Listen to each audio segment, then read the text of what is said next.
Hier, j'ai vécu une scène qui m'a choqué. Je me suis rendu dans une pharmacie pour me procurer quelques médicaments. Et pendant que je payais à la caisse, la caissière, pendant qu'elle me servait, tenait une conversation téléphonique avec quelqu'un, certainement l'une de ses amies. Et dans la conversation, juste à la fin, elles se sont échangées quelques paroles qui m'ont absolument choqué. Et là, je me suis demandé, mais attention là, qu'est-ce qui se passe? Qu'est-ce que c'est que ça en fait? Et ça m'a poussé à réfléchir. Toute la nuit, j'ai réfléchi et j'ai même carrément fait des recherches. Et au départ, je pensais que ça ne concernait que cette dame-là, que cette pharmacienne. Mais je me suis rendu compte, après les recherches, que ça concerne pratiquement tout le monde. Plus de 80% des travailleurs sont concernés par cela. Et c'est très grave en fait. Raison pour laquelle je fais cette vidéo urgente et je t'invite à la suivre très attentivement. On en parle en détail juste après le générique.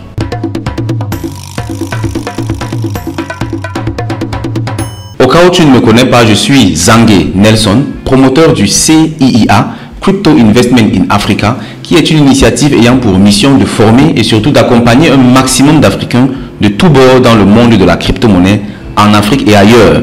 Nous le faisons tout simplement parce que nous sommes plus que convaincus que la crypto-monnaie et la blockchain ont le potentiel de désenclaver l'Afrique financièrement et de redonner à chaque Africain, de te redonner à toi ta liberté financière. À cela, nous ajoutons une bonne dose de développement personnel, tout simplement parce que le mindset, le développement personnel, c'est ça qui fait la différence entre les gagnants et les perdants. Donc, si tu ne veux rien manquer de cette révolution et vraiment prendre de l'avance sur le monde entier, alors je t'invite vivement à t'abonner à ce canal afin de ne manquer aucune de nos prochaines vidéos. Ceci étant dit, revenons donc au vif du sujet. Hier, je me rends dans une pharmacie pour me procurer quelques médicaments. Et j'entre, moi je suis toujours souriant. Mais comme mes confrères camerounais le savent, souvent c'est très difficile ici. Parce que on se retrouve à un point où c'est le client qui met la bonne humeur et puis le commerçant qui est censé mettre la bonne humeur est plutôt réfractaire à cela. C'est rare de voir des commerces ici qui sourient vraiment aux clients et qui sont accueillants. Donc là-bas c'était un peu le classique. Je souris et puis les vendeuses, elles ne sourient pas, les pharmaciennes. Pas grave, moi je garde la bonne humeur. Et là, je demande donc à avoir un médicament. Oui, le médicament est là. Je le prends, on me donne le prix, je dis ok, je valide. On envoie donc le médicament à la caisse. Et je me dirige vers la caisse donc pour payer. Et à la caisse, l'accueil est encore plus grave parce que la dame, elle est carrément au téléphone, sur haut-parleur avec l'une de ses amies. Une de ses amies, je suppose, au vu de ce qu'elle se disait. Et là maintenant, pendant que je me fais servir, son amie se rend compte qu'elle est un peu distraite en fait. Parce qu'elle devait en même temps me servir et en même temps causer au téléphone. Et son ami lui pose la question, tu es au travail? La dame répond, oui, je suis au travail. Et la réponse de son ami, après qu'elle ait dit qu'elle est au travail, m'a complètement mis KO. Son ami a répondu, Asiao. Bon, ici au Cameroun, Asia signifie patience. Et la dame, elle répond, merci. Et là, je me dis, mais attention, là, c'est quand même très grave ça. Quand quelqu'un fait un accident, on dit Asia à la personne. Quand quelqu'un a une situation triste, malheureuse, on dit Asia à la personne, on dit patience à la personne. Quand quelqu'un a un malheur, quand quelqu'un a un accident, on dit Asia à la personne, patience. Et la personne dit merci. Mais ici, quelqu'un dit qu'elle est au travail. Je suis au travail. Ce qui me donne à manger, ce qui me fait gagner mon pain, ce qui me fait nourrir ma famille. Et puis quelqu'un me dit Asia. Et puis encore la dame répond merci. Ça signifie tout simplement que la dame valide. Et là je me suis dit, mais attention là, qu'est-ce qui se passe? Ça veut dire que cette dame, pour elle, elle est en train de souffrir. Elle n'est pas en train de faire quelque chose d'utile ou bien de faire quelque chose qui l'épanouit. Pour elle, elle est en train de souffrir. Au point où on lui dit carrément Asia. Et elle répond merci. Et là je me suis dit, c'est très grave, qu'est-ce qui se passe? Je dois fouiller. Et dès que je suis rentré, j'ai commencé à faire des recherches. Et je suis arrivé au point où j'ai recherché l'essence même du mot travail. Je vais t'afficher l'un des résultats des recherches. Et j'ai été surpris de me rendre compte que le mot travail en lui-même est directement lié au mot esclavage. C'est-à-dire le mot travail signifie clairement faire une corvée dans le cadre de l'esclavage originellement. Ce qui fait que spirituellement, c'est très possible que le fait d'utiliser le mot travail nous influence négativement. Parce qu'il faut comprendre l'étymologie d'un mot. Un mot ne naît pas juste comme ça. Un mot naît après de profondes réflexions. Un mot naît après une inspiration spirituelle qui a animé certaines personnes et qui se sont dit, on va appeler ça là travail. Et si ces personnes ont décidé d'appeler les corvées, d'appeler l'esclavage travail, c'est clair que si aujourd'hui on continue de dire je vais au travail, on est spirituellement en train de dire je vais à l'esclavage. On est spirituellement en train de se considérer comme un esclave. Et l'humanité met donc tout en place pour qu'on se sente comme des esclaves. Ça, c'est l'une des choses que j'ai découvertes. Mais après, je me suis mis à chercher le mot travail dans d'autres langues. Je suis allé en anglais avec le mot work. Et je me suis rendu compte que le mot work en anglais signifie tout autre chose.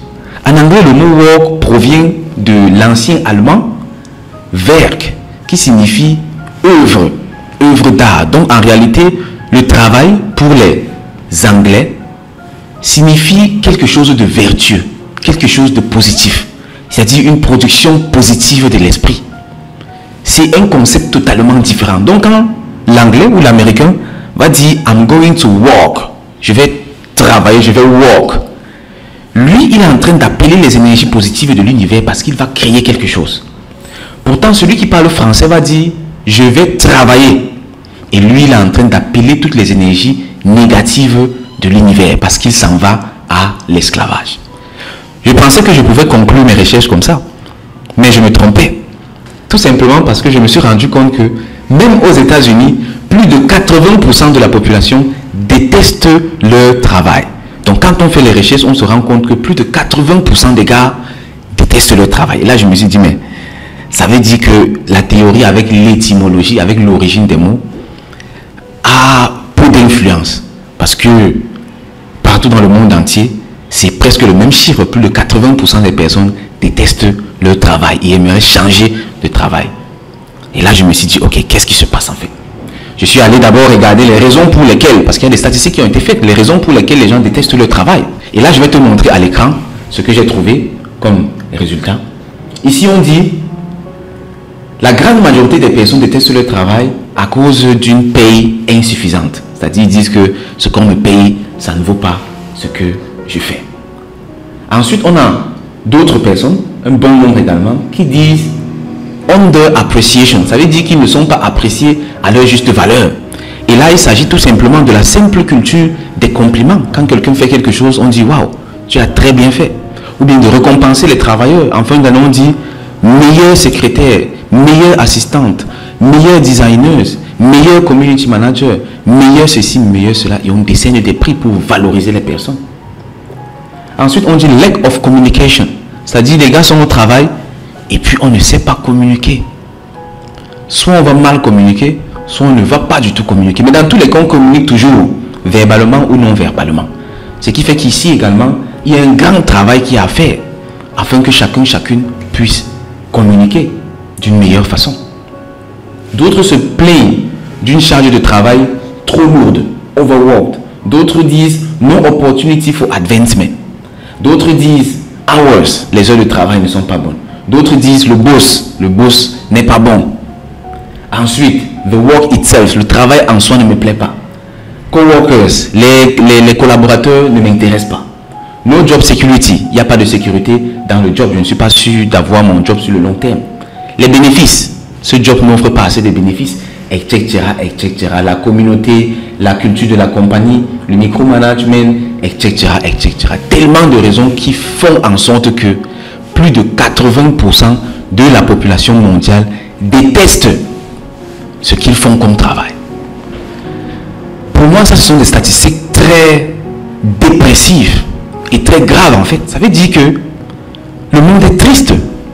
Ça veut dire que le monde est triste. Pourtant, il y a tant de choses à faire. Et ici, ce que moi je peux te dire, c'est que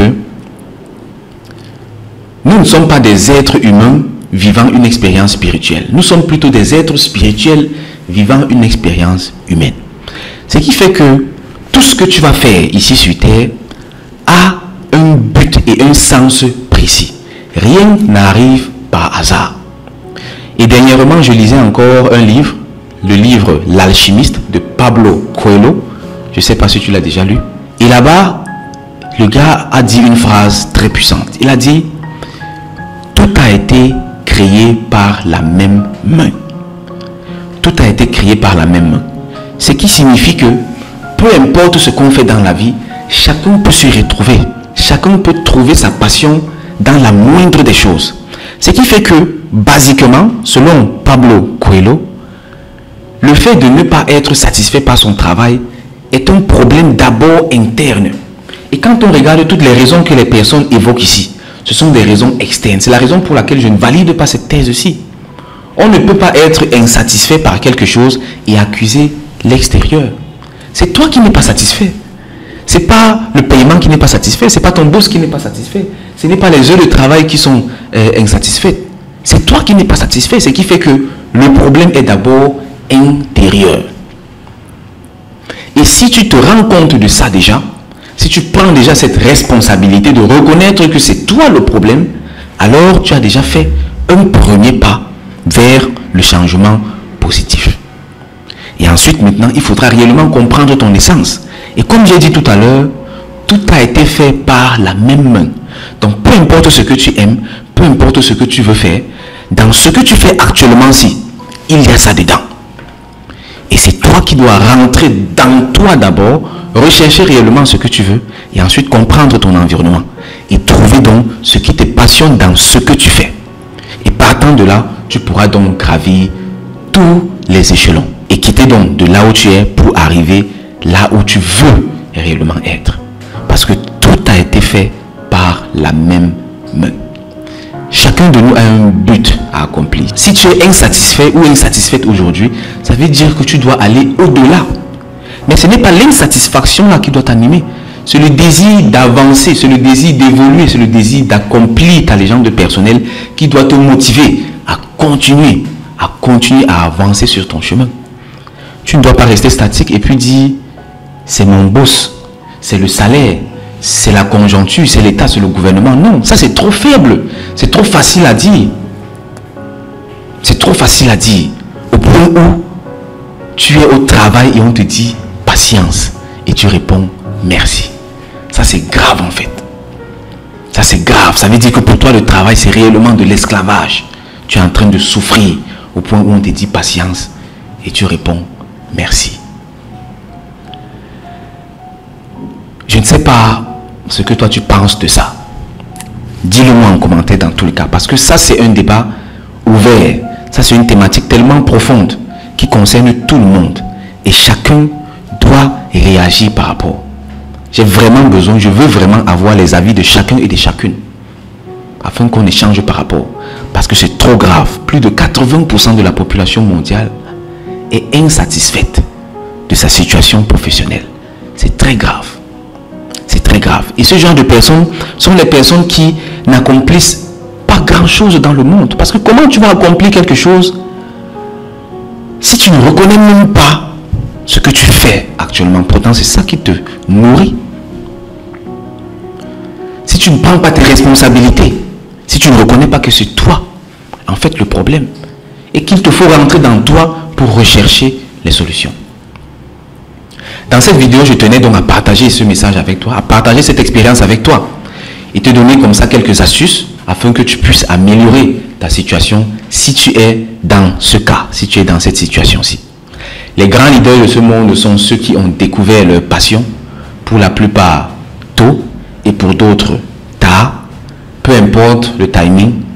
Quand tu découvres ta mission, quand tu découvres ta passion et que tu te mets réellement au travail, l'univers tout entier conspire pour que tu atteignes tes objectifs. Donc si tu as l'impression d'être au mauvais endroit aujourd'hui, fais juste une introspection, va dans toi chercher ce que tu veux réellement, mets-toi au travail et l'univers fera tout le nécessaire pour te mettre sur la voie qui te conduira vers l'accomplissement de tes objectifs, vers l'accomplissement de ta légende personnelle. Si tu suis cette chaîne, c'est que tu es certainement intéressé soit par le développement personnel avec les astuces, les idées et les expériences que je partage régulièrement, ou tu es intéressé par la crypto-monnaie et la blockchain, tout simplement parce que tu veux prendre de l'avance sur le monde entier et profiter de cet écosystème, de cette révolution qui change tout dans le monde entier. Aujourd'hui, en 2024, ceux qui ne s'intéressent pas à la crypto-monnaie et la blockchain ont un problème. Si tu ne t'intéresses pas à la crypto-monnaie et à la blockchain en 2024, tu as un problème, mon ami. Tu as un réel problème. Tout simplement parce que le monde change. Et c'est comme ça. C'est pas moi qui l'ai inventé, c'est pas toi qui as inventé ça.